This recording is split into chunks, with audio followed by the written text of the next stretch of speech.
A new group founded by prominent Republicans is taking its pro-Robert Mueller message straight to President Donald Trump's most loyal supporters in North Carolina and South Carolina via his favorite news network.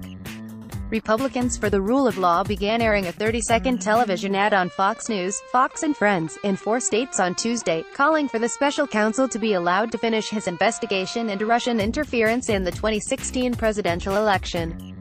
It's Trump supporters who should be leading the charge to protect the president from doing something that would imperil his presidency, said Sarah Longwell, the chairwoman of the Log Cabin Republicans and a member of the board of directors of Republicans for the Rule of Law. North Carolina Sen. Tom Tillis and South Carolina Sen.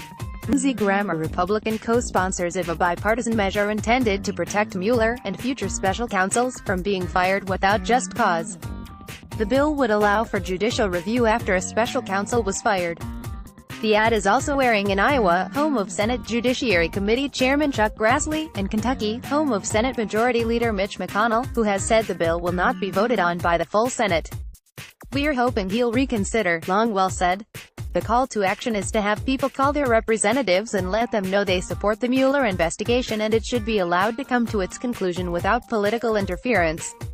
There have been reports that Trump considered firing Mueller on several occasions, but he has denied that he tried to fire Mueller.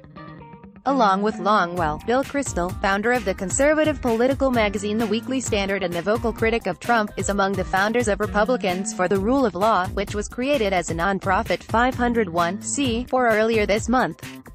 They are joined by Mona Charen, a former staffer for President Ronald Reagan and now a columnist and author, Linda Chavez, a Reagan staffer and conservative commentator, and Andy Zerwick, the executive director of the Foundation for Constitutional Government, on the group's board of directors.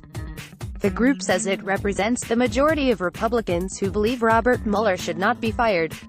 In a recent Marist poll, just 24% of Republicans said Mueller should be fired and 56% of Republicans said that Mueller should be allowed to finish the investigation.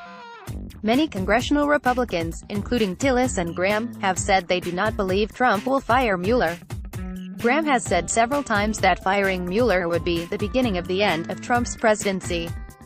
"We can say we've seen this movie before.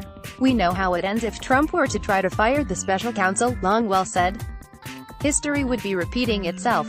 The group has aired this ad and previous ads, including one of Reagan defending the rule of law and one about President Richard Nixon's firing of a special prosecutor during the Watergate scandal, in Washington and New York City on Fox News and MSNBC. This week marks the first time the group has aired ads outside those major cities. The ad is airing in the Raleigh and Charlotte markets in North Carolina, in Charleston and Columbia in South Carolina, in Lexington and Louisville in Kentucky and in Des Moines in Iowa during the Fox and Friends morning show. Trump watches the show extensively, often tweeting about topics that were covered on the show. "The goal is expand the campaign, expand it nationally," Longwell said.